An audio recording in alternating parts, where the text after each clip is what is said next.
And what we did was we just switched out the transparent to the Shunyata cables. And We actually, what we did is we do have the Shunyata loom in place. All I had to do was basically swap out the speaker cables. So we started listening with the Opus Generation 5 speaker cables, but the rest of the cables were Shunyata to have full disclosure here. And then once we got done with that, we removed the Opus speaker cables and we introduced Sigma 2 speaker cables into the mix. So basically we finished off the full loom of Shunyata cables. So okay, yep. So in all with all due respect, if I didn't like the transparent, then maybe it's because the complete room wasn't the complete loom wasn't transparent. So the transparents are tuned for a different brand of amp than we're listening to. Okay. Right. So what I heard was, anyways, the transparent was sibilant in many of our examples. Did have a spaciousness in the lower upper registers. So like the high mid had a spaciousness to it. I heard it in the guitar. The guitar, we were listening to acoustic guitar, sounded like metal strings. When we put the Shunyata in, it was like nylon strings. So I wonder which they really had, like what he was using. Would be really cool to find out, to see which is more true, right? That's very interesting. Okay. So there was that attack on the sound, which I like, but it came with a harshness that I did not like, and the image focused more into the middle. What happened with the Shunyata is they went out. It just like it took what was in kind of a ball and just kind of spread it out. Spread it out a bit. It was definitely softer, not as sibilant for sure. Like she was like the female vocals. I was like, okay, I can deal with it. I could deal with this. Whereas the other one, I couldn't stand that. Like I could not listen with those in there. Opus. With the Opus, no way. Just too aggressive, too on the top. On the top was too hot. The second, the Shunyata had a much more pleasing feel to it, although with it came less dynamic contrast.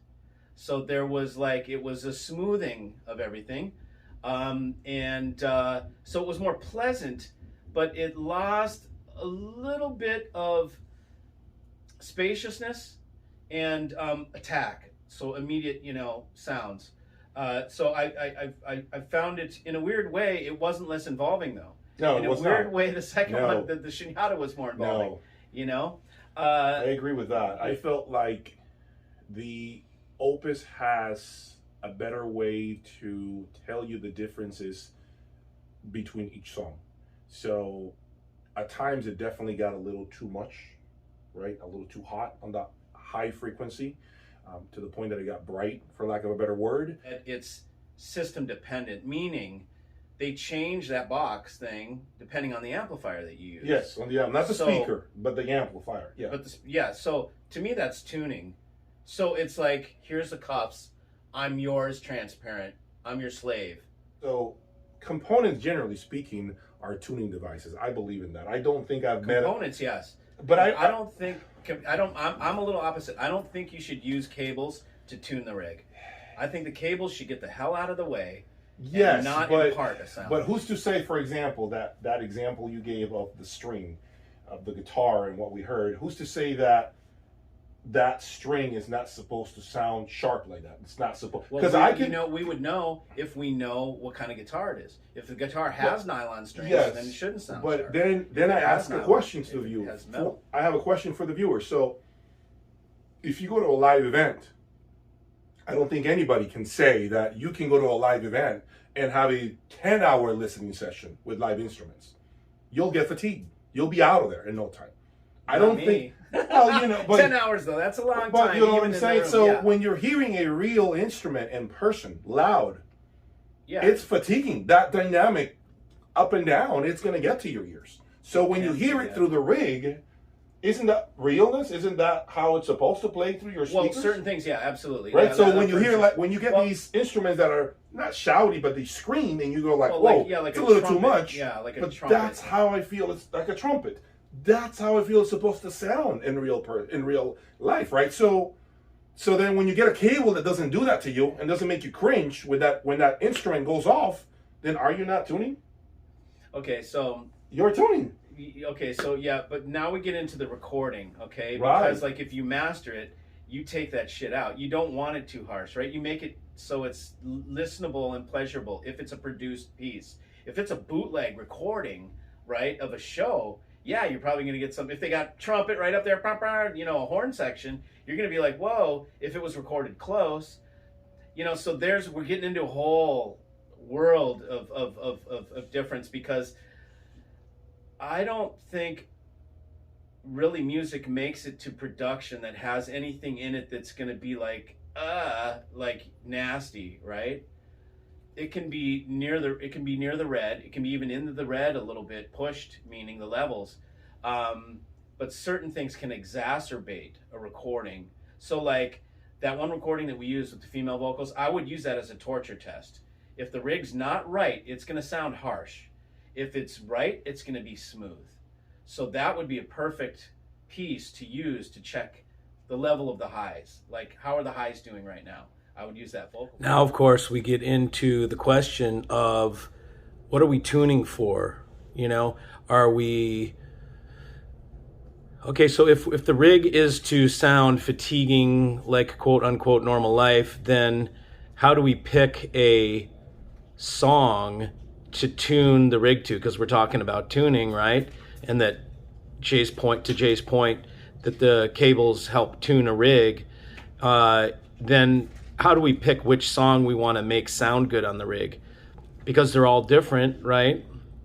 We're showing the difference in songs, as Jay's pointing out. Now, how do we pick which different song we want to tune the rig to? And then if we tune the rig to that song, then it's going to sound bad with the other songs. Or we could tune to the other songs, then it sounds bad with this song. So therein lies the issue and the whole catch-22, whereby if you make the rig sound good with everything, you do not have this problem. See you. My impressions are going to be based on the fact that we're using his speaker cables with Shunyata, the rest of the cables being Shunyata. So keep that in mind, okay? What I found was the sound stage was not as open. I didn't find it as huge and tall and wide. That's one impression I got. It was mellower sounding. The presentation sounded more relaxed, a little more pulled back. That's one thing I found, okay? The sense of space for me, knowing my speakers, I felt that it wasn't as tall. It wasn't as, and again, it could be just maybe that's a sense of falseness that my other cables are giving me. There's no way of knowing what's true in terms of the presentation. Now, I don't know, you know, what's accurate at this point. I'm just reporting what I'm hearing when I compare both cable systems.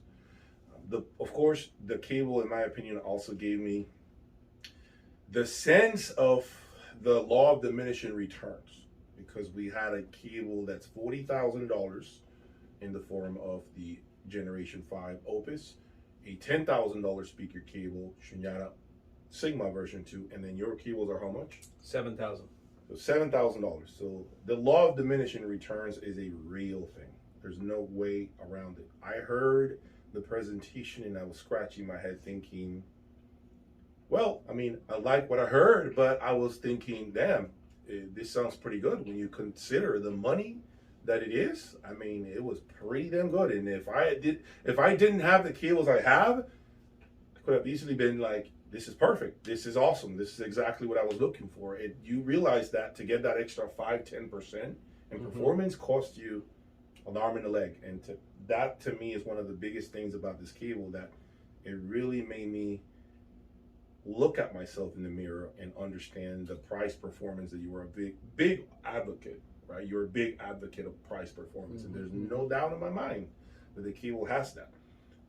The question is, do you want to pay the extra 30 grand, 33 grand for whatever the Opus did, whether it's a plus or a minus, that's up to personal opinion. To each, and it's got to do with each person, of course.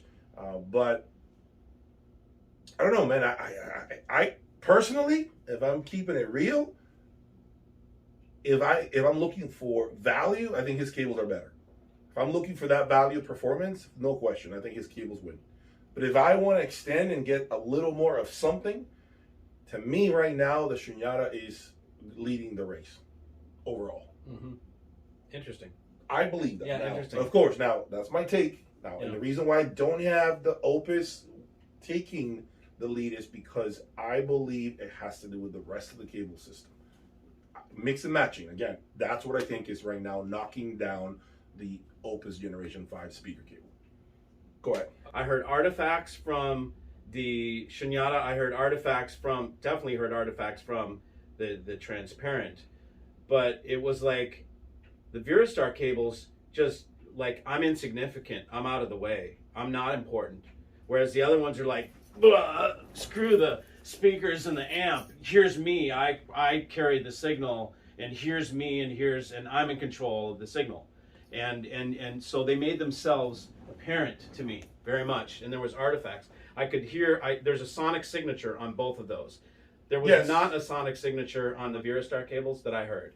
It let the amps and the speakers breathe and be themselves and be natural. I heard timbre in the voice of the male, which I did not hear, which was crazy because originally I thought it was a speaker thing. I was thinking, man, they can't do upper mid bass or lower mid bass very well. I'm not hearing any timbre in tonality in his voice that makes it sound human. Okay. When the VERASTARRs went in, I heard that in that vocal, the male vocal, and I was like, wow, okay, so it sounds more natural. And so to me, I was more connected with the music. It sounded more natural. It sounded more real. There was, and the sound stage was infinite. So the fact that you said that it's a smaller sound stage. I did find it smaller. Let me clean your ears, dude. I found it smaller in comparison to the Shunyata or the Opus. But again, it's still a big soundstage. I mean, I'm being very critical. Yeah, right? yeah. It's still a big soundstage, both because the speaker does open up, and let's not even talk about the monos, which will go nameless for now. They have a lot of wing spread, right? Yeah. So there's no shortness of a soundstage here, right? So but I have been here listening to my XLFs for 7 months.